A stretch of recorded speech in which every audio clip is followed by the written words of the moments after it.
মুন্সিগঞ্জের এক্সপ্রেসওয়েতে দুই ট্রাকের সংঘর্ষে চালকের সহযোগী নিহত হয়েছে।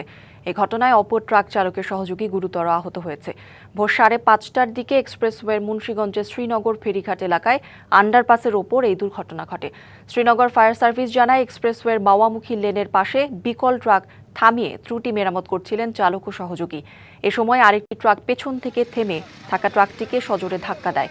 এতে চলন্ত ট্রাকের সামনের অংশ দুমড়ে মুচড়ে যায় এবং দুই ট্রাকের চালকের সহযোগী গুরুতর আহত হন।